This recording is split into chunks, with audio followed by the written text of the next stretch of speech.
Le thérapeute de ma femme l'a convaincu que j'étais abusif pour avoir une liaison avec elle, mais lorsqu'il a été découvert, il a tout rejeté sur elle pour sauver sa licence. J'ai 32 ans et je suis marié à Claudia, 29 ans, depuis 3 ans. Nous nous sommes rencontrés il y a 5 ans à l'anniversaire de mon ami Tom. Tom nous avait invités tous les deux, pensant que nous étions célibataires et que nous pourrions bien nous entendre. Il avait raison. Nous avons immédiatement accroché grâce à notre passion commune pour la randonnée et les vieux films. Après 2 ans de relation, ponctués de nombreuses aventures et d'un véritable lien avec nos familles respectives, nous avons décidé de nous marier. Notre mariage fut petit mais magnifique, avec uniquement nos proches et amis intimes. Tous ceux qui nous connaissaient disaient que nous étions parfaits l'un pour l'autre. Même nos parents s'entendaient bien, ce qui rendait les réunions familiales agréables et sans stress. Nous avions tous deux de bons emplois, je dirige l'entreprise de construction familiale et Claudia travaille comme responsable marketing dans une entreprise technologique. La vie se déroulait sans problème jusqu'à il y a environ 6 mois, lorsque Claudia a commencé à faire des crises de panique. La première a eu lieu sur son lieu de travail, lors d'une présentation. Sa collègue Sarah m'a appelé, disant que Claudia tremblait de manière incontrôlable et qu'elle avait du mal à respirer. Je me suis précipité à son bureau et l'ai trouvée dans la salle de repos, pâle et terrifiée. Je l'ai immédiatement emmenée à l'hôpital, où on lui a administré un médicament pour la calmer. Le médecin a suggéré qu'elle consulte un psychologue pour comprendre la cause de ses crises.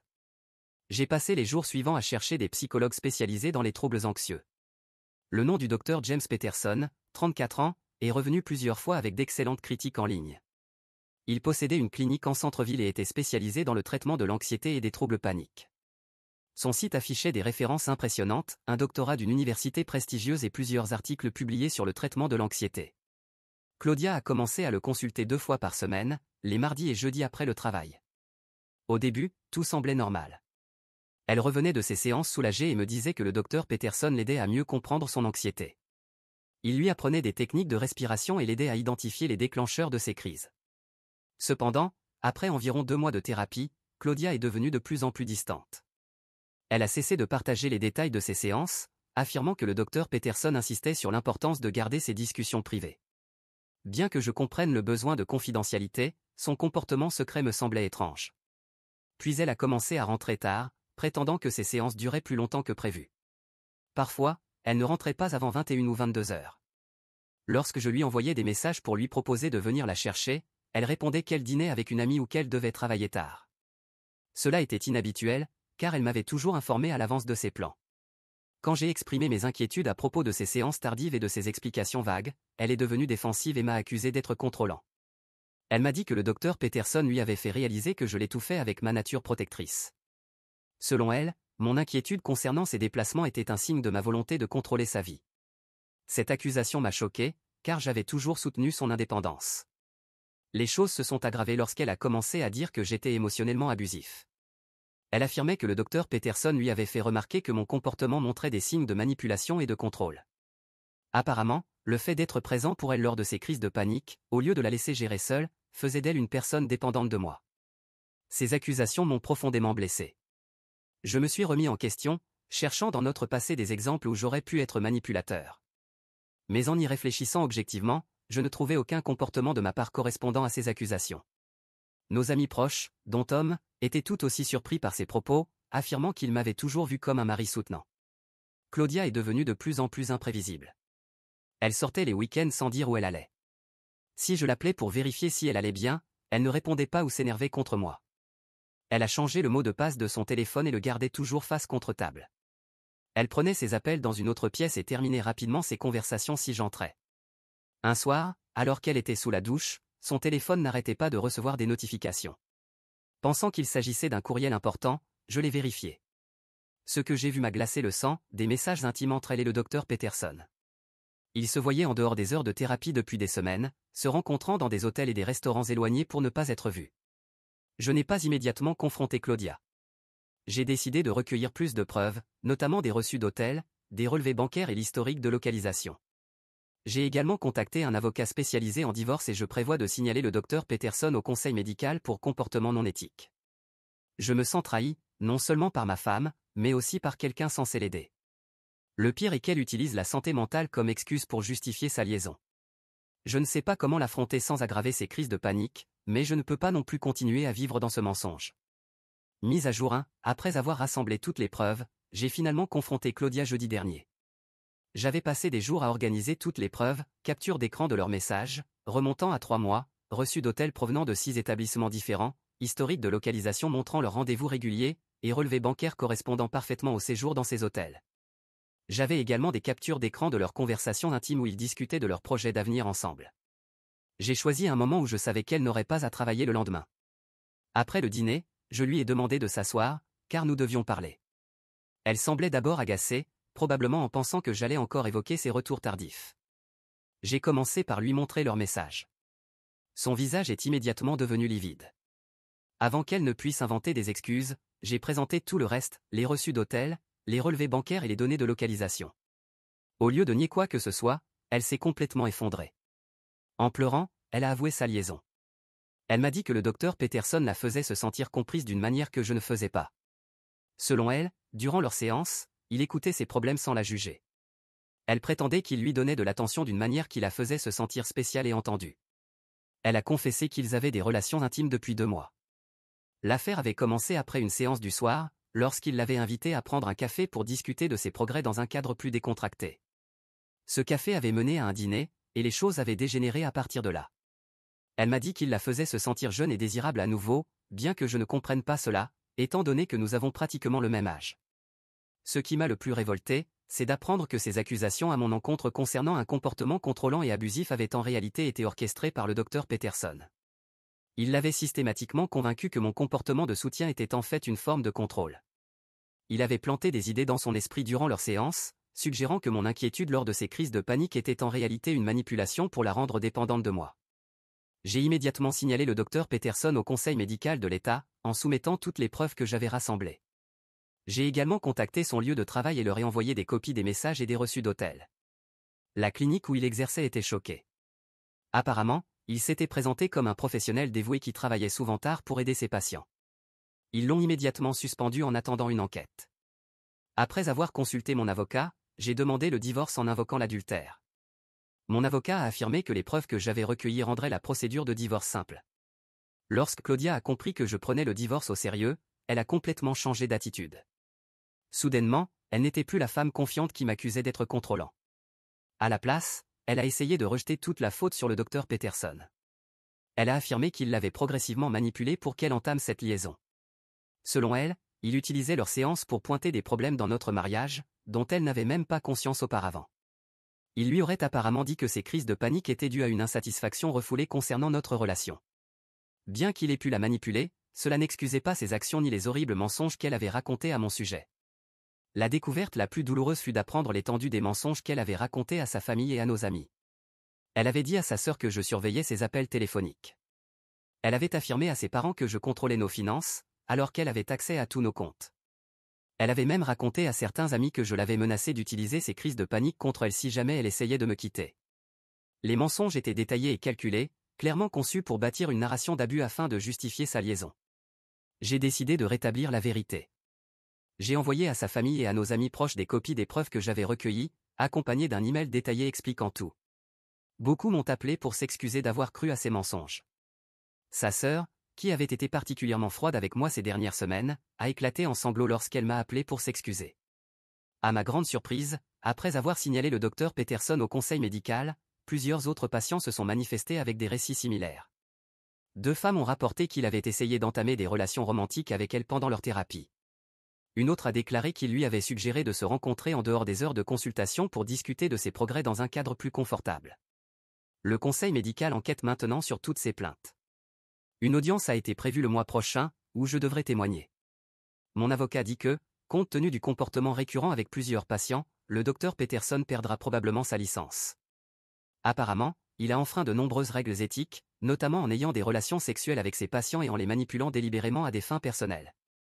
En attendant, Claudia tente désespérément de sauver notre mariage. Elle se présente à mon lieu de travail, m'envoie de longs messages pour s'excuser, et a même convaincu ses parents de plaider sa cause. Elle répète sans cesse qu'elle a fait une énorme erreur et qu'elle veut travailler sur notre mariage. Mais je ne peux pas surmonter sa trahison, surtout après qu'elle ait essayé de détruire ma réputation pour couvrir sa liaison. La confiance est complètement brisée. J'ai déménagé de notre maison et je vis actuellement chez mon frère. J'ai bloqué Claudia partout, sauf par email, que je garde ouvert uniquement pour les communications liées au divorce. Selon mon avocat, Avec les preuves et l'aveu d'adultère de Claudia, le divorce devrait être finalisé dans quelques mois.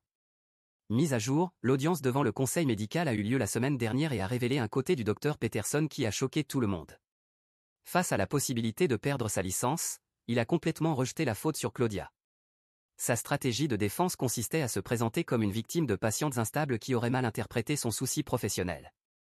Il a présenté des versions soigneusement éditées de leur conversation par message, supprimant ses propres propos suggestifs tout en conservant les réponses de Claudia. Cela donnait l'impression qu'elle avait été celle qui le poursuivait activement. Il a affirmé que Claudia avait développé un attachement malsain envers lui pendant la thérapie et qu'elle avait menacé de ruiner sa carrière s'il ne répondait pas à ses sentiments.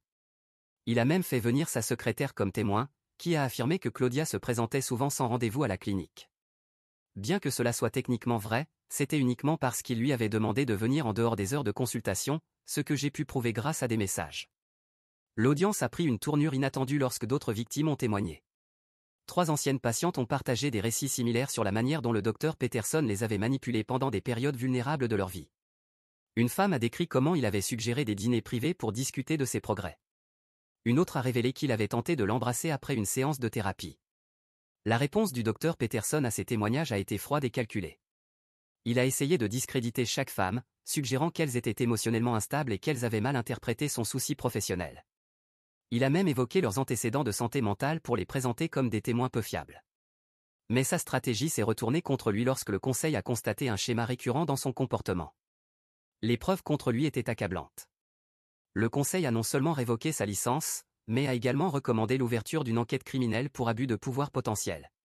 Ils étaient particulièrement préoccupés par son comportement répété consistant à cibler des patientes vulnérables et à utiliser les séances de thérapie pour les manipuler. Après avoir perdu sa licence, le docteur Peterson a montré son vrai visage. Il a complètement coupé le contact avec Claudia, a bloqué son numéro, supprimé toutes les traces de leur relation de ses appareils et a même effacé ses comptes sur les réseaux sociaux. Lorsque Claudia s'est rendue à son bureau pour le confronter, il a fait appel à la sécurité pour l'expulser. Son avocat lui a envoyé une lettre de mise en demeure, la menaçant d'action en justice si elle continuait à tenter de le contacter. Cette totale indifférence a durement frappé Claudia. Elle a réalisé à quel point il l'avait utilisée. La semaine dernière, elle s'est présentée chez mon frère à 2 heures du matin, en larmes, suppliant pour une seconde chance. Elle a admis que pendant leur liaison, ses crises de panique avaient en réalité empiré au lieu de s'améliorer. La culpabilité d'avoir trompé et menti la rongeait, mais le docteur Peterson l'avait convaincu que son anxiété accrue était de ma faute. La famille de Claudia est furieuse contre le docteur Peterson. Son père, qui avait initialement cru ses accusations à mon encontre, veut maintenant le poursuivre en justice. Mais mon avocat m'a conseillé de ne pas m'engager dans cette voie, affirmant que cela ne ferait que prolonger notre lien avec cette affaire sordide. Depuis l'audience, Claudia m'envoie des emails quotidiens. Elle parle de la manière dont la thérapie avec un nouveau psychologue légitime l'a aidée à comprendre ses actions. Elle propose une thérapie de couple, promet de signer tout accord que je souhaiterais, et jure qu'elle consacrera le reste de sa vie à se racheter. Mais c'est trop tard. Le divorce progresse sans encombre, et je m'attends à ce qu'il soit finalisé le mois prochain. Bien que je ressente une certaine sympathie pour la manière dont le docteur Peterson l'a manipulée, je ne peux pas lui pardonner d'avoir essayé de détruire ma réputation.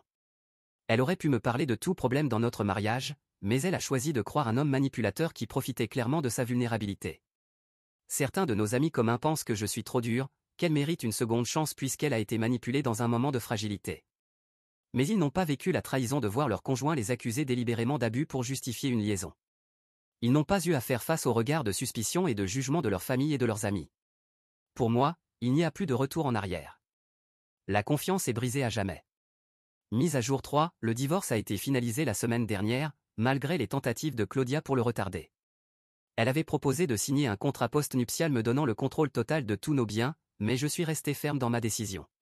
Le juge s'est montré particulièrement compréhensif après avoir vu les preuves de sa liaison et les fausses accusations qu'elle avait répandues à mon sujet.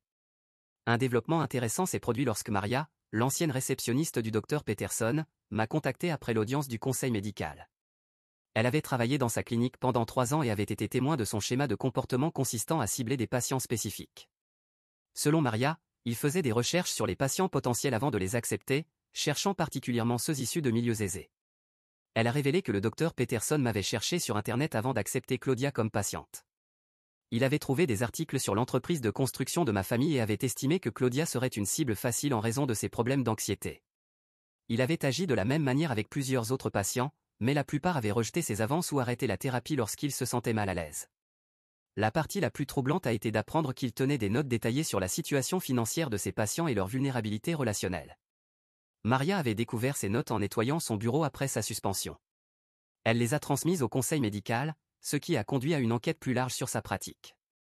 La famille de Claudia a finalement cessé de soutenir ses tentatives de réconciliation avec moi. Sa sœur m'a appelé la semaine dernière pour s'excuser à nouveau et m'a partagé des informations sur le passé de Claudia qui expliquent beaucoup de choses. Apparemment, Claudia avait toujours cherché à attirer l'attention depuis son enfance. Elle exagérait souvent ou inventait des problèmes pour que les gens se concentrent sur elle. Ses parents avaient encouragé ce comportement en cédant toujours à ses demandes. Le docteur Peterson a déménagé en Arizona après avoir perdu sa licence. Il travaille maintenant comme coach de vie, se présentant comme un expert des défis uniques des femmes à succès. Plusieurs de ses anciennes patientes ont intenté des poursuites civiles contre lui. Claudia souhaitait se joindre à ses plaintes, mais je lui ai conseillé, par l'intermédiaire de nos avocats, de rester à l'écart de tout ce qui le concerne. Claudia continue de m'envoyer des emails régulièrement. Elle m'informe de sa vie, de ses nouvelles séances de thérapie, et exprime des regrets pour ses actions. La semaine dernière, elle m'a envoyé une lettre de 12 pages dans laquelle elle assumait l'entière responsabilité de ce qui s'était passé, reconnaissant que son comportement en quête d'attention avait détruit notre mariage. Bien que j'apprécie qu'elle prenne enfin ses responsabilités, ma réponse reste la même, je lui souhaite le meilleur, mais je ne veux plus aucun contact. J'ai emménagé dans une nouvelle maison dans une autre partie de la ville et je me concentre sur le développement de notre entreprise. Mon frère a rejoint la société, ce qui est un changement positif. Cette expérience m'a enseigné des leçons précieuses, notamment l'importance de faire confiance à mon instinct. En y repensant, il y avait des signaux d'alarme que j'ai ignorés parce que je voulais être compréhensif et soutenant. Plusieurs amis ont essayé de me présenter des personnes pour des rendez-vous, mais je ne suis pas encore prêt. J'ai besoin de temps pour tout digérer et reconstruire ma confiance en les relations. La trahison ne se limitait pas à l'affaire, c'était aussi la facilité avec laquelle Claudia était prête à détruire ma réputation pour justifier ses actions. Je ne regrette pas d'avoir mis fin à ce mariage. Certaines trahisons sont trop profondes pour être pardonnées. Bien que j'espère que Claudia trouve l'aide dont elle a besoin, je sais que rester loin d'elle est la meilleure décision pour ma santé mentale et mon avenir.